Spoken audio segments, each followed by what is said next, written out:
I turn our conversation over to Laura Wheeler. Brian, I think we're going to start with Mark. Apologies for that. Mark, turn over to you. Thanks for being in today. It's great to see so many familiar names on the participant list. I just finished scrolling through. We really appreciate you guys sticking with us on this virtual programming journey. And welcome to all of those who are joining us for the very first time. There appeared to be quite a few new names on the registration list for today's event, and we love that. We hope you guys enjoy the program and will continue to join us going forward. Before we move to the main event of today's program, I'd like to make a few brief announcements. First, the Atlanta Economics Club has awarded at least one scholarship every year since the early 1990s. The application for this year's scholarship closed on November 1st, and we received a record number of submissions this year. That called for beefing up our scholarship committee. So this year, our scholarship committee was chaired by University of West Georgia professor Mary Cassis. It also included Phil Mayer, Carl Hudson, Jenny Raymond, and Sheila Schinkel. Thank you all for volunteering your time and talents to review the numerous applications. We're not going to announce the winner today. Just wanted to put a teaser out there. We've selected the recipients and we'll announce and introduce them to you at our January 20th, 2021 meeting next year. Also, a quick membership update, especially for those folks that are just joining us for the first time. We put our individual memberships on pause for this season, but we did keep our corporate memberships open and had several of our corporate members renew: the Atlanta Fed, Cox Automotive, Georgia Power, and the Atlanta Regional Commission. So we wanted to thank you all for generously supporting us and helping to cover overhead so that we could keep bringing you virtual events during the pandemic. And without further ado, I think those are all the announcements. So I'm going to pass the virtual mic off to my fellow Atlanta Economics Club board member and my Atlanta Fed colleague, Brian Robertson. Brian's going to introduce our guest speakers for today, and he'll moderate the discussion and Q&A with our speakers after their presentations. So Brian, if you want to take it away. Thank you, Jessica. Before I get started, I just wanted to make a quick announcement. No doubt many of you will have questions to our panelists here today. If you do, you'll notice at the bottom of your screen, we have a Q&A section. If you don't mind submitting your questions in there, myself or one of my colleagues will make sure to raise the attention to our presenters. We'll try to keep it to the end of their remarks, but if it's a clarifying question that warrants immediate response, we'll try to address it as early as we can. Again, look down the bottom of your screen, you'll see a little Q&A section. We'll try to get to as quick as we can. Now, with that, good afternoon. Thank you for joining us today for what will no doubt be a lively, insightful, and more importantly, timely conversation. The holidays are about taking stock of the year and what a year it's been. Like many organizations, in March, we quickly transitioned the EAC to remote operations.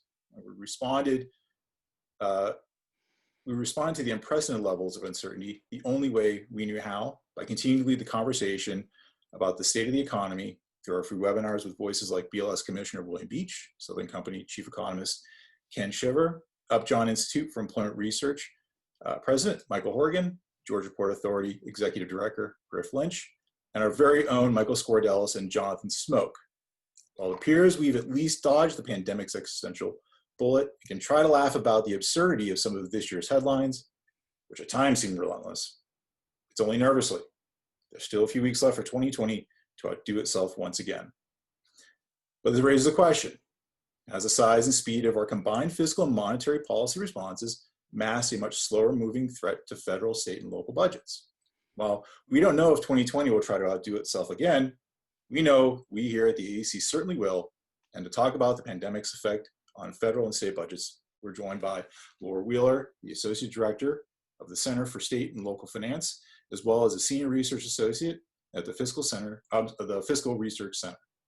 During her time at Georgia State University, Professor Wheeler has worked on many issues related to state and local government, such as forecasting revenue effects of proposed legislation, local government structure and finances, and forecasting local government revenues.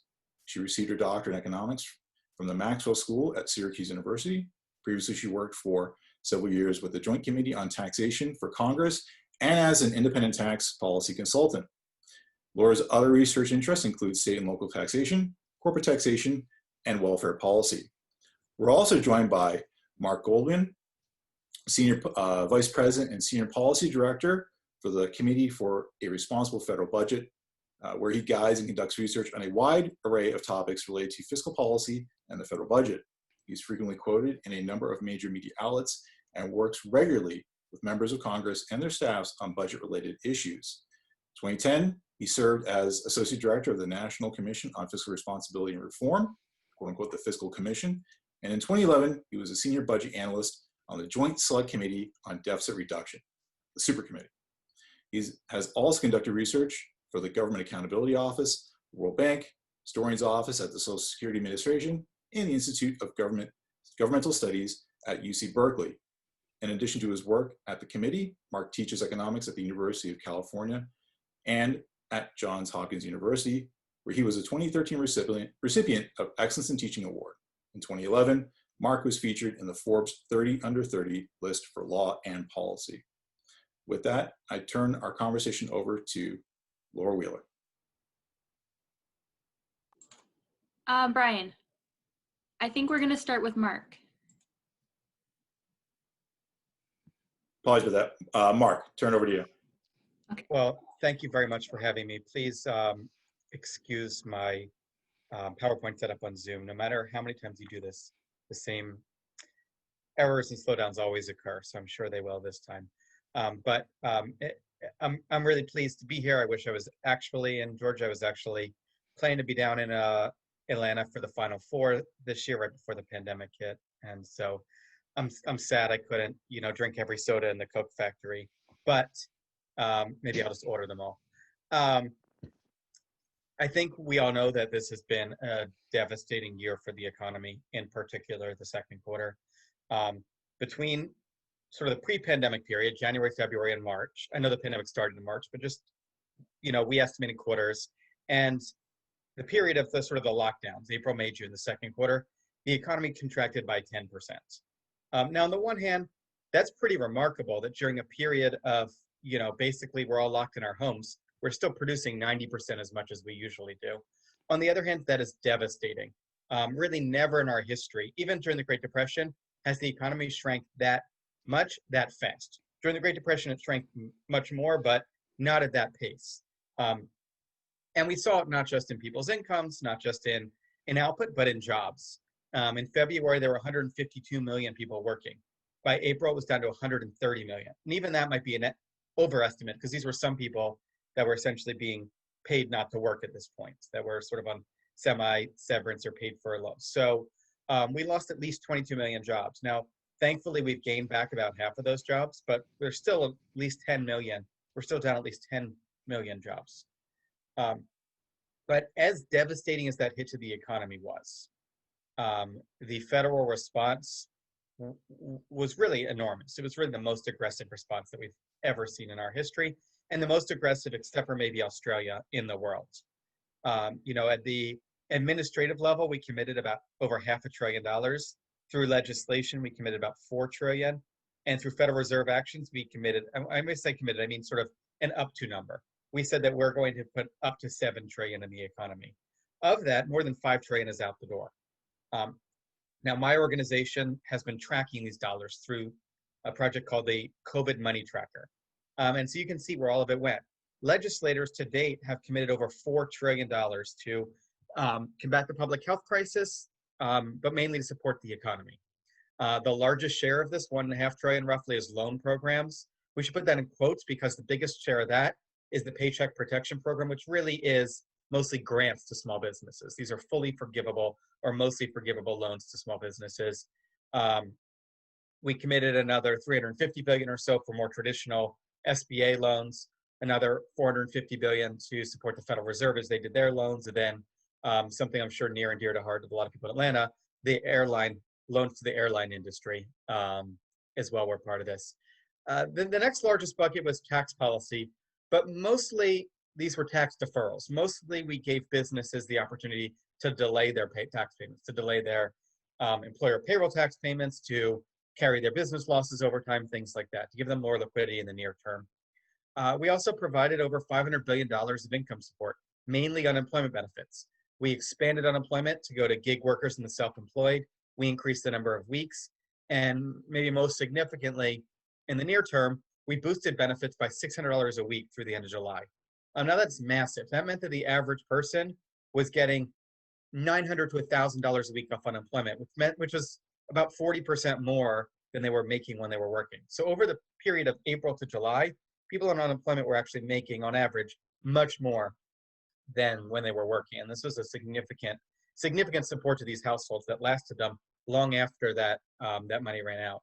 There's also money to health spending, a lot to help healthcare providers and hospitals, but also for things like vaccine research. This is why we have the Moderna and Pfizer vaccines, in part because we supported their research and we pre-ordered their vaccines.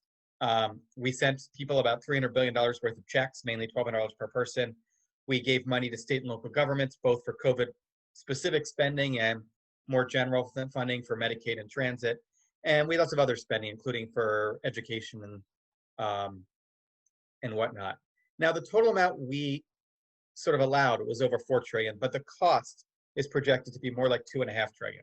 The reason is that some of this amount committed or allowed will never be spent.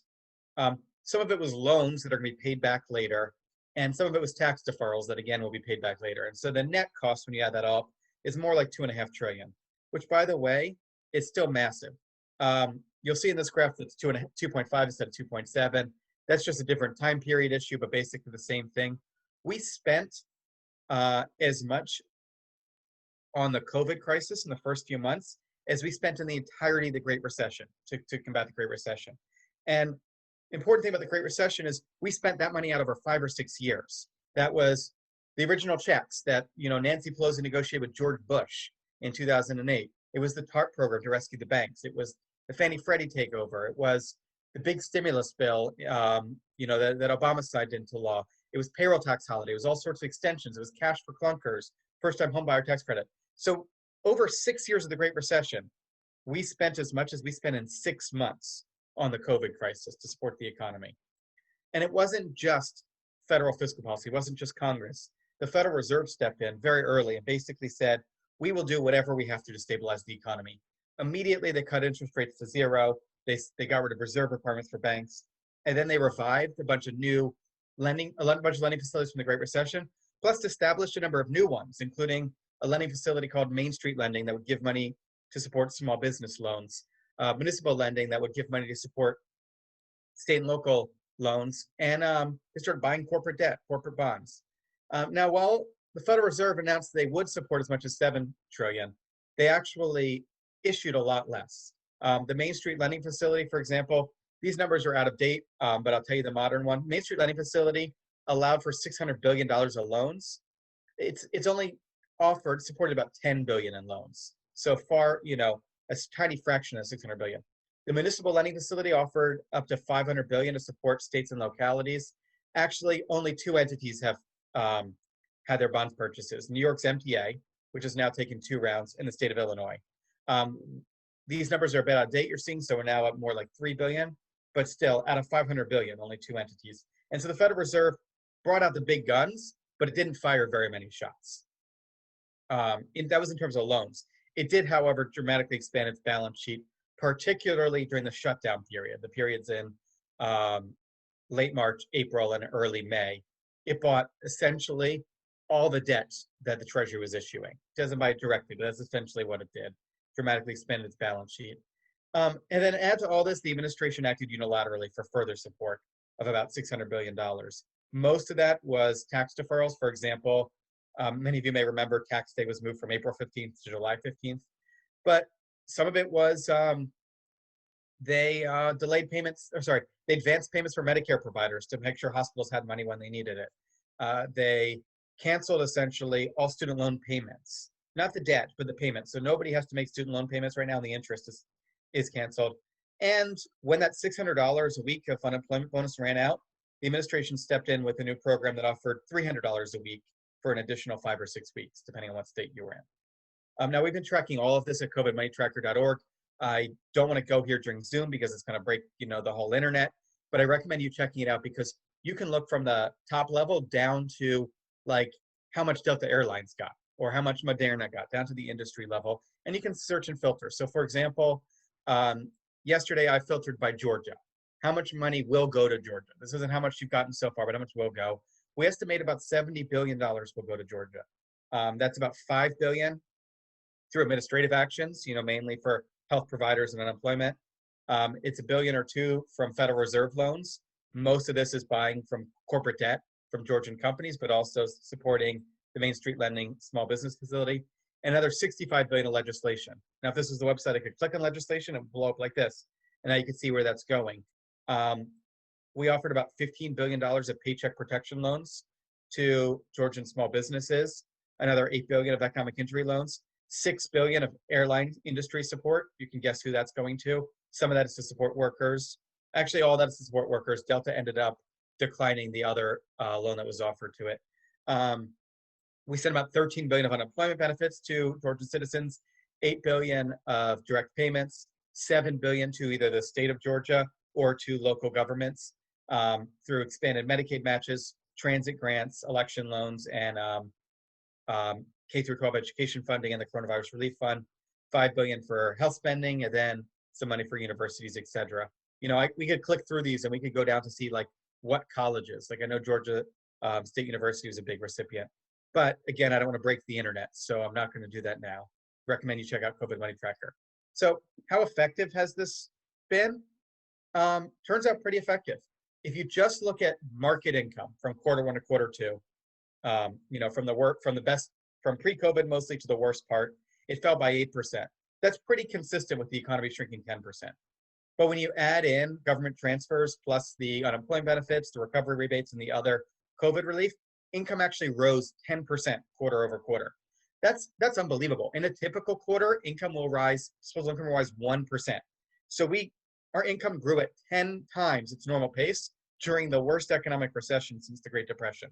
That is unbelievable. And if I were to extend this out to quarter three, it would come down some, but quarter three income was still something like 6 or 7%, I think 6% above quarter one. We really did, on average, not for every household, but on average, we not only prevented income losses, we reversed them. We also stopped small businesses from failing during the worst lockdown period. Now, a lot of small businesses are continuing to struggle, and it's getting worse now with the outbreak. But during the period in April and May, late March through early May, when really everything was shut down, a lot of businesses didn't have enough cash to make it a month. The PPP bought businesses that time when states and localities, first of all, could come up with partial reopening, but then also businesses could adjust. And so we saved most businesses from basically going out of business during that shutdown period. Didn't provide them permanent relief. For some we did, but it was a big difference. Also, by just announcing its bond buying program, the Federal Reserve essentially stabilized the bond markets. Again, just announcing it. They didn't even have to start buying. Just when they announced they were going to start doing it, you can see yields start to stabilize. When they bought their first bonds, they stabilized more, even though they barely bought anything. Just knowing the Fed was there made a big difference. States and localities, on average, got enough money to make it through fiscal year 2020. And with their rainy day funds, many had enough to make it through 2021. Some do not have enough to make it through 2021, and most are expecting to be short in 2022 when the federal aid dries up and revenue shortfalls continue. But we got states and localities enough money to make it through 2020, which really ends in June. So essentially, to get through, the few months of fiscal year 2020, and for many to get through fiscal year 2021, that's a big deal. And we think we boosted GDP on that. It's very hard to estimate, but I think it's very likely the economy could have shrank by as much as 15 or even 20% were it not for federal intervention. You could have seen what started as a pandemic turn into a financial crisis. It didn't. And, it bottomed out at 10% down, and we're now down to 3% down from where we were. That's not great. That's worse than a normal recession, but it's not a depression. I mean, we really prevented things. Now, I don't want to pretend everything is great. Almost all the federal aid has either ended already or is going to end in the next 2 weeks. We still have 10, 11 million people out of work, many more that are, barely attached to the labor force. Small businesses, especially restaurants and travel industry and others that can't really accommodate the cold weather, at least, it's snowing here today in Washington, D.C. They're not going to be able to make it. Many of them won't be able to make it through December, January, February. States and localities are considering layoffs and furloughs and, cutting important services like transit. The virus is spiking like it never has before. And with winter here, especially in the northern part of the country, we expect things to get a lot worse before they get better. Meanwhile, by the way, and I'm almost running out of time, so I won't spend much on this, we blew up the deficit. We came into this with $1 trillion deficit, which is really criminal when you consider that we had the lowest unemployment rate, since the dot-com boom. The fact that we were still running $1 trillion deficits was just a testament to how irresponsible Congress is. But in 2020, it tripled to $3 trillion. And as a result, debt is now larger than the size of the economy for the first and only time in our history outside of World War I, and growing dramatically. Now, I'm happy to get into the debt and Q&A, but here's some good news. It looks like more aid is on the way. There's a bipartisan package that appears to have spurred negotiations at the top level between Nancy Pelosi, Mitch McConnell, and Steve Mnuchin, and Chuck Schumer, and who am I missing? Anyway, sorry, I'm blanking on the Republican House leader. I don't know why his name is on the tip of my tongue, but you all will tell me, McCarthy. So anyway, we don't know what exactly will be in the final package, but I expect it's going to be some mix of extending these expiring unemployment breaks and a boost in the level, not the 600 we had before, which was frankly ridiculous, but 300, which would, I think, be more reasonable. There's going to be more money for small businesses, probably in the range of 300 billion. There will probably be a bunch of other stuff like rental assistance, some food aid, extended student loan forbearance, aid to healthcare providers, money for vaccines, money at least for K-12 education. There's a big controversy of whether there will be state and local aid. There's definitely going to be some in the form of education funding and transit, but whether there's general state and local aid or liability protection, that's a big unknown. There's also a big question of whether there will be a second round of checks. Probably they won't be the full 1,200. We don't know exactly what will be in the plan. We analyzed 2 prior plans, though, and we think that both would about cover the output gap in 2021. In other words, the difference between how much the economy is supposed to produce in normal times, how much it will produce, is going to be about $600 billion, we think. Very wide range, 300 to 900, because we don't know what's going to happen with the economy and the vaccine. That's about how much the plan they're discussing would boost the economy. It wouldn't all come in 2021, so don't expect unemployment going back down to 4%. But it would be enough money on average to cover us, and it would really close the hole so that we don't see, so we see the economy moving in the right direction, and we have a serious bridge to a time that hopefully most of us are vaccinated and we can get things back to normal. So with that, I give back the 10-second balance of my time, or however much I have left. Thank you, Mark. That is fantastic and insightful. Before we get to any other questions or move on to Laura's presentation, I do have one question. What impact do you think the current budget laws will have on the recent return of the CARES Act funds from the Federal Reserve to the Treasury? Do you have any insight on that? I don't. So here's some context. The Treasury offered the Federal Reserve up to $454 billion to create a bunch of facilities so they could offer up to trillions in loans. The Federal Reserve, it turns out, never needed that much. They asked for, of that, 195 billion. Of that 195 billion, they sort of employed, in theory, about 100 billion. But of that, they only used that to give like 20 billion in loans. Whereas in theory, 100 billion could give $1 trillion in loans. And so the Federal Reserve never needed most of that money. Now, Treasury Secretary Mnuchin has said, okay, we want it back. And so they're taking back all the money the Fed is not using. My guess is the consequence of this will be relatively minimal because the Fed won't really need more money than it has. But it cuts off an option in case things get worse. It does reduce the ability of the Fed to act. Now, I think there's a question: can Joe Biden's Treasury Secretary, presumably Janet Yellen, come in and say, Federal Reserve, you can have the money back? It looks like it's possible that she can, likely that she can't, but even if she can't, she can say, Federal Reserve, go ahead and start facilities, and here are some pockets of money in using. And so I think as long as we don't require big new lending facilities like the Federal Reserve was originally envisioning, I think the actual practical difference is going to be minimal to nil. But theoretically, it cuts off an option we have. It cuts off some ability for the Federal Reserve to act more aggressively in case things do turn south.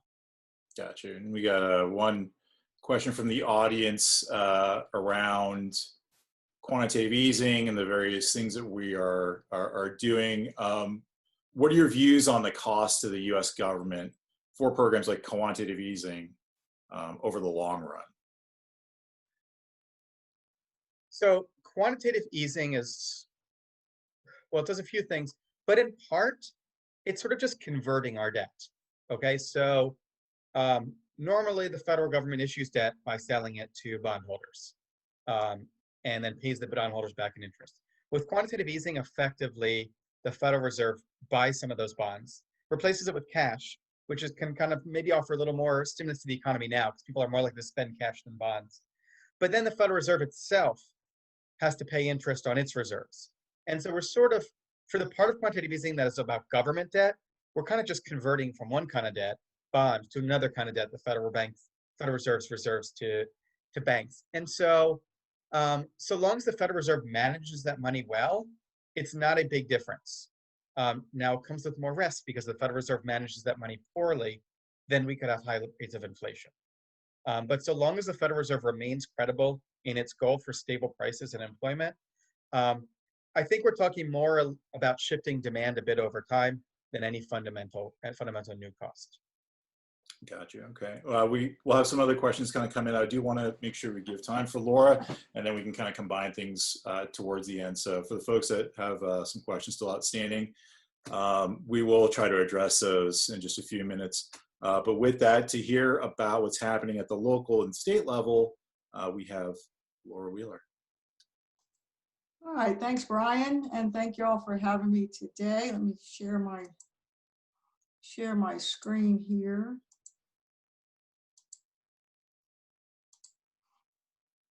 And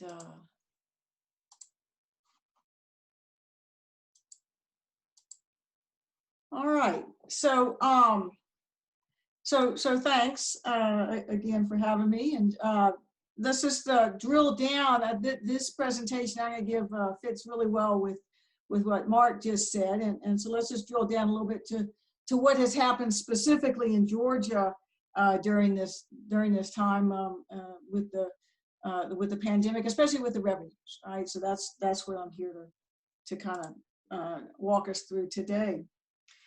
So the state budget situation, of course, as usual, they introduced the budget in January of 2020 when we were still, innocent about, what was about to befall us all. And we seemed a lot younger then as well. It seems like it's been much more than 9 months or so, or 11 months since then. But we innocently, presented a budget in January, like all was going to be just fine. And it was about a 1.2 percentage growth budget in terms of tax revenues over what had been done in the prior fiscal year. And so that all seemed fine. And then, of course, as we all know, all hell broke loose. And the General Assembly stopped, took a hiatus during the spring. Certainly the members were still working. Absolutely everyone was still working. They just weren't meeting in person, but there was just an enormous amount of work going on behind the scenes. And so everyone was monitoring the receipts. And when we first, in the spring, everyone it was just all doom and gloom. And we weren't really sure where the bottom was going to be. And as Mark showed in that first graph, the drop was incredible. And so the original forecast at the height of the shutdown were pretty dark.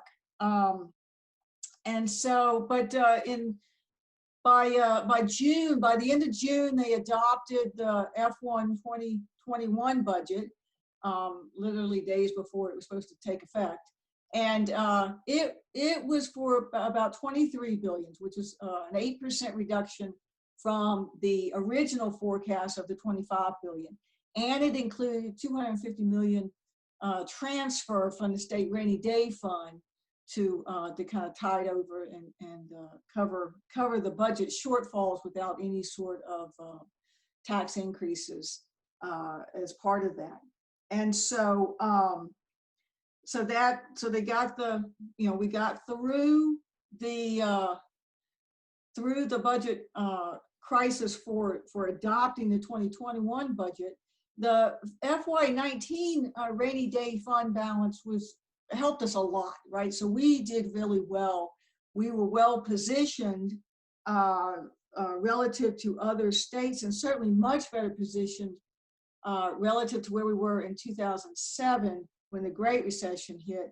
At the end of 19, we had 2.8 billion in our rainy day fund, about 11 to 12% of expenditures. So that set us up well for handling the COVID crisis. All right. And so going forward, how did we end up in finish out the fiscal year 20 and how are we doing in fiscal year 2021 so far? It needs to be understood that prior to the COVID crisis, the state has reduced their maximum tax rate to 5.75% from 6%. That was affecting the tax returns that were coming in that were supposed to be paid in April of this year, and in fact, were, as Mark said, delayed until July 15th, which is another fiscal year for us. The feds, it's the same fiscal year, but for us, it's a different fiscal year. And so the rate was reduced, but that would have been baked into the original forecast for the F120 budget, so that was okay. There was, when they reduced this to 5.75, they were going to also reduce it even lower under certain conditions to 5.5. That has not occurred. Right, so I don't know if there's plans for that or not, but that has not occurred at this point. But as far as the F120 income tax receipts, we actually came out better than we forecasted in January. So while all dark and gloom was going on, people by July 15th actually paid their F1 their 2020 tax liabilities, which reflect activity in 19, and our F1 2020 income tax receipts came in actually a little bit higher than what we had anticipated in the original budget, and so that was all great. Okay, good. And so far for F121, withholdings are doing well. They're 13, almost 14% over where we were in 19. And everyone is kind of scratching their head. Georgia is not the only state with high withholding, experiencing high withholding rates. And we're a little unsure about exactly what's driving that. But again, I think as I'm going to talk a little bit more, there's a bifurcation of the recovery, in that a lot of people just relocated and went about, they're earning money and they're relocating. A lot of this also reflects that massive amount of federal support into Georgia. And so withholding is doing well so far. That's gonna help us a lot. And then estimated payments, at least for November, are up substantially over last year at this time. Estimated payments have been a little off and on, but withholding have been strong over the whole COVID period, and that's been interesting for us. Income tax, I should say that income tax, including corporate, is about 55% of our state tax revenue. So this is really important. Mercifully, most of this is individual income tax and not corporate, which is incredibly volatile, even without COVID. So sales tax is about 26% of our state tax revenue, and it too has done much better than expected. It's much more volatile, but it's done much better than expected. Pre-COVID, again, we were really fortunate. Our legislators adopted and got to the governor, in February, so well before the end of the session. Of course, this is even before we knew about COVID. They got the Georgia Marketplace Facilitator legislation to the governor. So instead of the typical time where you wait until the end of the session to sign all the legislation, they signed it early. And so that really helped us a lot in terms of being in a position to collect sales tax revenue on all sorts of online activity. Now, we were already collecting from Amazon. So it's not like this is a huge bucket of money, but it certainly fills in a lot of the loopholes. The third party participation and marketplace people. And so this helped, this helped. The state, unlike the locals, does not include food for home consumption in the sales tax base, so all the grocery store sales didn't have a huge impact on the state sales tax receipts, unlike the locals. And so for FY20, we ended up, sales tax receipts were only down 5% from the estimate in January. So given all that has happened, that it was only down 5%, that's pretty good. And it's certainly better than what we thought it was going to be down when we were doing these forecasts in March and April. As of November, again, you can see how volatile it is in the graph. As of November, we're down 1.3% over FY 2020 in November. And so it's going to be bumpy. Sales tax are going to be bumpy as long as we're still fighting the virus. And in fact, today the Wall Street Journal reported that the retail sales report was out, and retail spending was down 1.1%, which is worse than they expected for November. So we'll see that in these numbers as well. This is from, if you're not familiar, this is from the Track the Recovery website. And so you might have seen some, in fact, we had a presentation on this a couple of months ago. And so this is Georgia, data for Georgia. And so you can see, what we're buying. Retail is actually up. Don't pay a whole lot of attention to the preliminary numbers at the end here. They'll move a lot as more data comes in. But you can see for the different categories of spending, how much things have really moved around. Retail is up now after being down almost 20%. Healthcare is still down.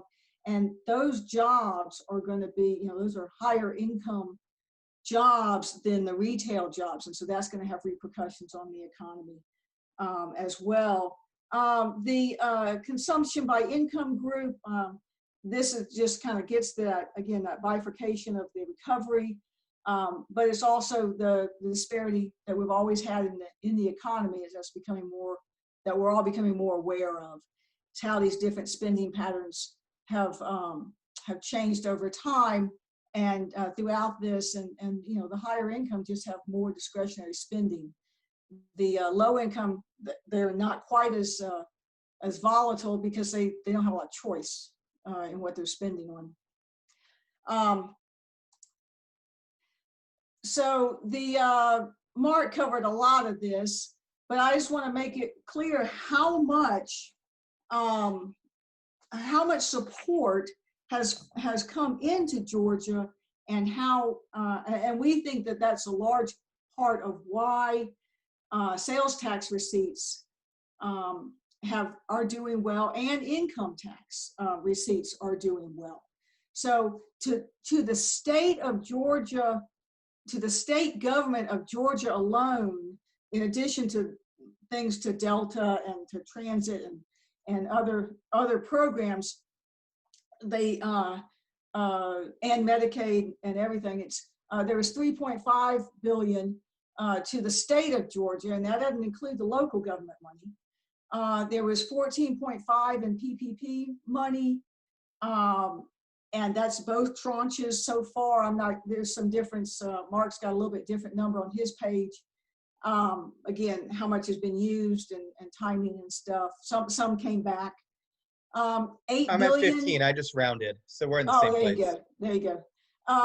So 8 billion in stimulus checks. Those are those $1,200 checks that people received, and then a tremendous amount of expansion and of the unemployment insurance.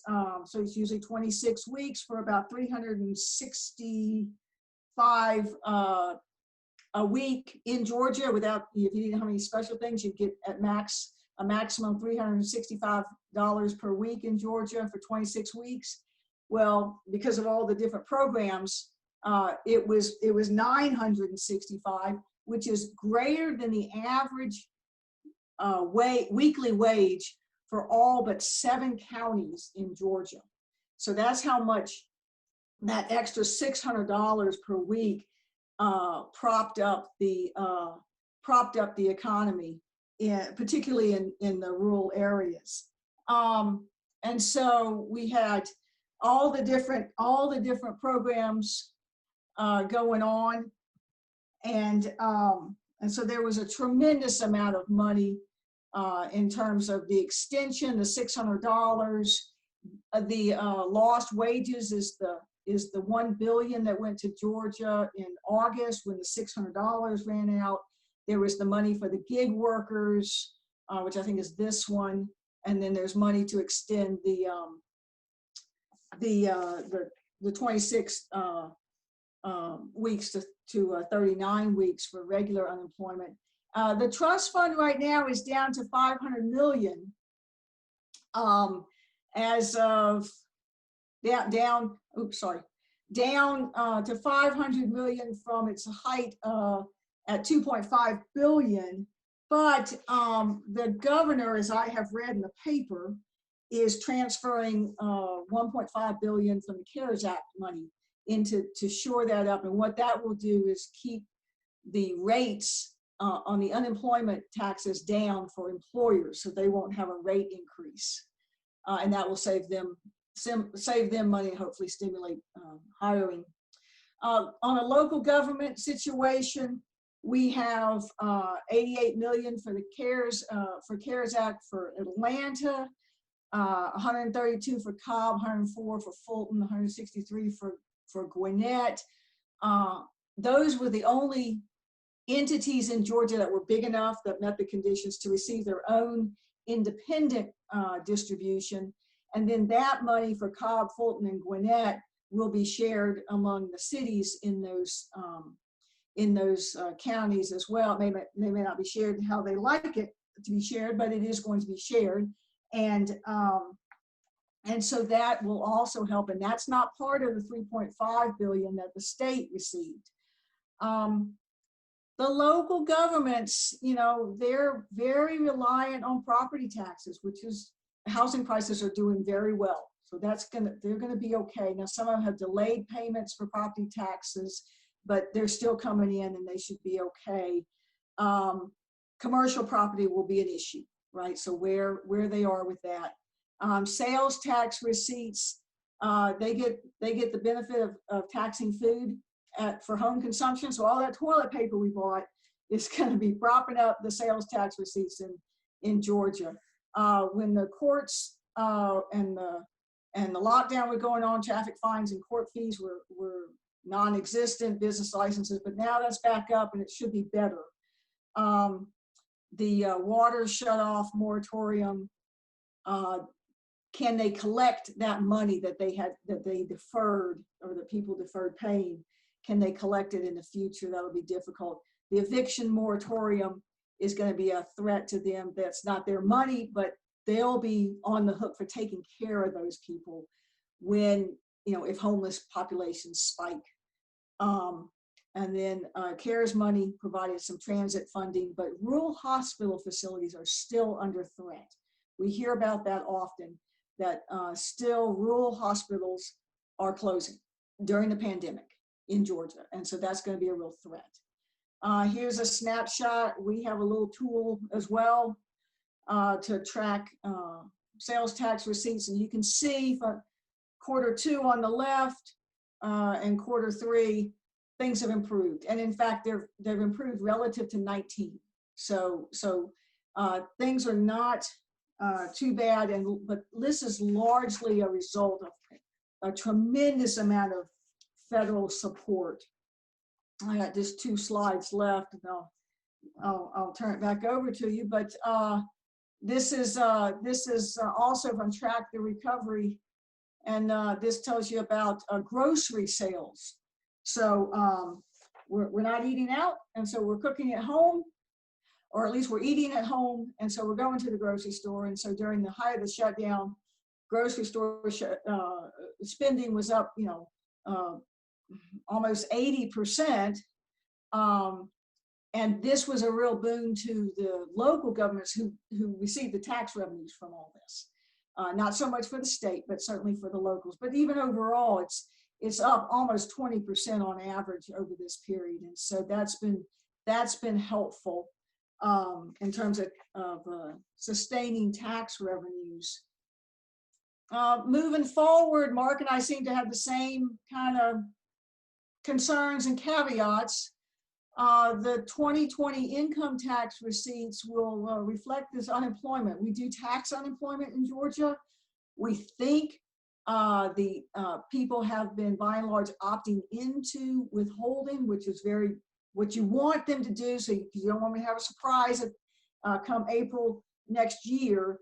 So we think that most people are opting in, and or choosing withholding. And then sales tax have been remarkably resilient, right? Stronger than we anticipated. It will continue to be a bumpy ride until we get the vaccine distributed well and the virus under control. I think sales tax receipts are going to continue to fluctuate substantially, and as a result of that. And as you get back to a normal, and perhaps people traveling more, you're going to see some, especially the higher income groups with more disposable income, switching to activities that we don't tax. And so we may, have some kind of comeback in terms of tax revenues, reflected in the tax revenues from that. And then we've already talked about the property tax values, that residential is good, and commercial is the one that we're all a little concerned about. Are we going to get the office workers back, and how much? I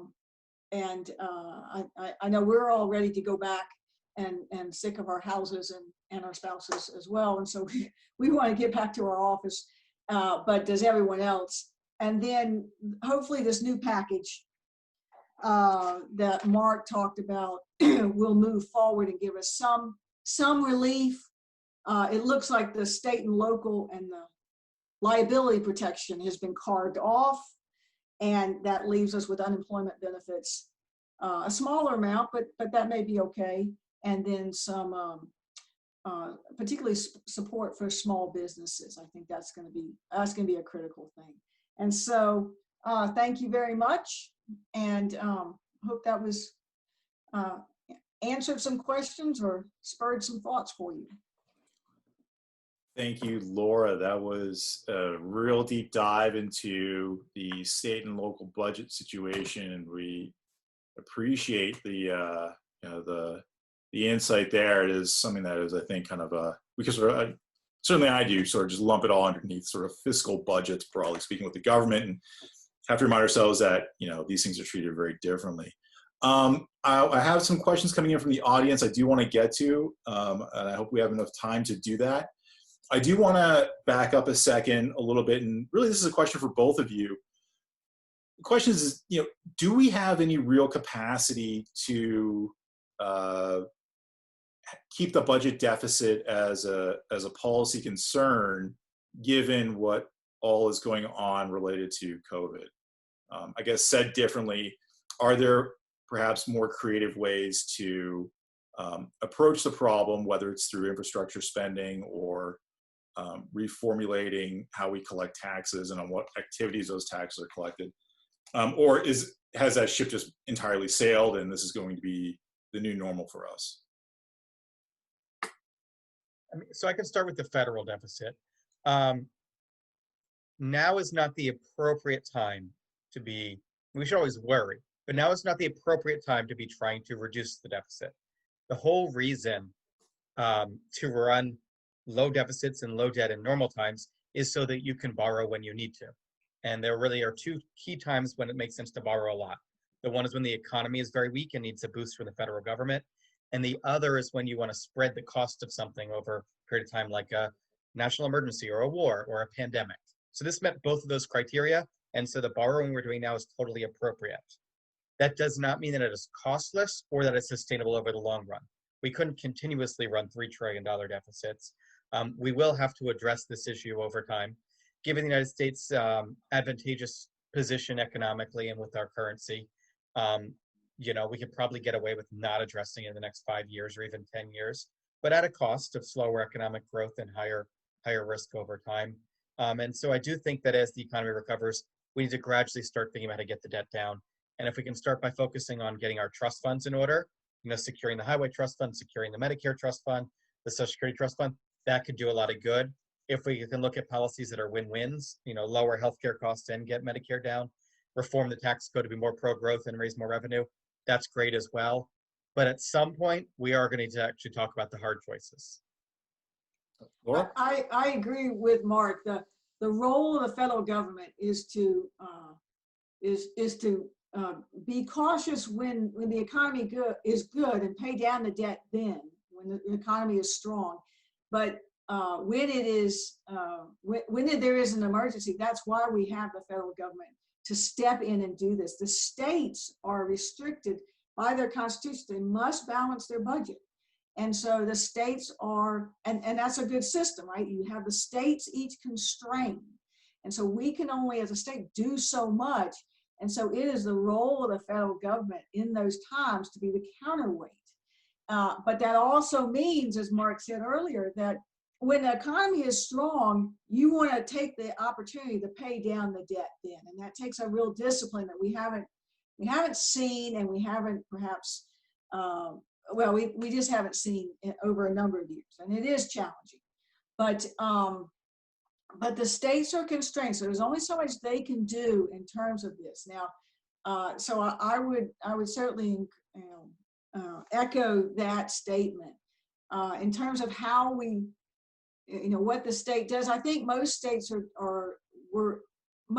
were pretty well positioned in their terms of their rainy day funds, and are at least in the short term pretty well positioned. You've got some Western states that also have issues with, they're highly reliant on the oil industry. And given the tanking, the cratering of the oil industry, that was really problematic for them. Most states are digging their way out and are doing pretty well with this. Gotcha. And I guess sort of to that end, plugging some of this unemployment gap, it appears that there may be an opportunity to sort of kill two birds with one stone. I mean, we know that the pandemic has had a disproportionate effect on middle and lower skill, particularly the lower skilled employment categories. We also know that, not just in Georgia, but even nationally, there's been a need for a while to not just improve or I guess sort of restore the national infrastructure through, doing bridge repairs and road repairs and things like that, but actually do infrastructure upgrades. So, things like high-speed rail, high-speed internet, et cetera, the list goes on. Has there been any discussions about potentially doing some sort of infrastructure type project, whether that's within Georgia or I guess to Mark, kind of more nationally? The CARES Act and this upcoming bill has money at least for broadband, for rural broadband and broadband expansion in it, and then other states have been even dedicating the general CARES money to trying to expand broadband in their states. And this, of course, was expansion of broadband was an initiative that the General Assembly in Georgia was working on prior to COVID, right? So they had already recognized, as had many states, that this was a real issue. They hadn't made tremendous progress, but it's a very tough problem. And so perhaps if you can have any silver lining to this, what we have been through, it may be that we can use some of these funds to lay a foundation to provide better broadband access to our rural areas across the state. And that's going to have repercussions in uniting us physically and perhaps more generally as a society as well, which would have positive repercussions. Mark, do you have anything to add with that? Yeah, I mean, I think that we need to have a national conversation on infrastructure investment and also on how to finance it. I don't think, given how much we're borrowing for everything else, I don't think it's smart to continuously borrow for more infrastructure. We may want to shift our payment over time. And so looking at ideas like a carbon tax or a vehicle mileage travel tax. So I think we need a national conversation, and we're probably going to want to talk about hundreds of billions of dollars of infrastructure nationally. But it's not part of the COVID conversation fundamentally, and it shouldn't be. I don't think we should be using this national emergency as an opportunity to, do cool stuff that we think is good for the long-term economy. We should be using it to deal with the national emergency. Got you. And we're running out of time here, but I do want to get to one question from Don Radicek. He asks, do the gains in taxable income from federal programs, do we really need state and local support other than the direct costs associated with the pandemic? Laura, for you. Yeah, I guess thanks for asking that. I think there's a lot of, it does look, the picture does look rosier than we all expected it to look when we were thinking about this in March and April. But we don't know quite what's going on moving forward and the long-term repercussions. Perhaps we don't need as big a state and local package as we thought, but it does still look like there is still a lot of unemployment. And they are providing money for contact tracing and vaccine distribution and those sorts of things. And there'll be employment opportunities with those, but not all employees are just completely malleable. And so there'll still be some friction in the economy. But I still think there is a need for perhaps less state and local than we originally thought. But when there was this idea that revenues were just going to disappear. So I'm hesitant to say we don't need it at all. Let me see if I can dodge the question that way. Mark, I think you had some comments. Look, I agree. These calls, the first version of the House HEROES Act had about $1.2 trillion in state and local aid. That was always ridiculous. I think even at that time, we really probably only, based on our projections, needed about half of that. The situation is much better than we thought then. And so we don't need $500 billion of state and local aid, particularly if we have other policies that boost the economy in other ways, because state and localities benefit from, higher taxable unemployment benefits. They benefit from checks that people can spend, and they benefit from a strong economy. But with all of that said, and understanding that every state and locality is different, there are a lot that are still facing significant revenue shortfalls relative to where they were in 2019, and are going to need federal help if they want to avoid layoffs. While it does look like negotiators may be negotiating away that $160 billion of sort of unconditional aids to states and localities, still very much in the mix is aid to public schools and to public transit. And those are also forms of aid to states and localities, and I think can make an important difference. Fantastic. All right. For folks that have any further questions, I apologize, we're running low on time, although their contact information is available. So if you have something particularly burning or you weren't quite brave enough to ask it here live, by all means, please reach out to our experts. We wanted to thank them greatly. Coming up in January, looking forward, we have Ellen Zenter, Chief U.S. Economist, Morgan Stanley. She'll be providing our outlook for what lies ahead in the U.S. economy. Our January meetings are always blockbuster, so make sure you sign up for that. We have also made determinations on our AEC scholarship, and we will be announcing those at that meeting. So folks, if you want to see what all of our hard work goes into and why we do this day in and day out, that's a meeting to really see it at. So we look forward to seeing everyone there.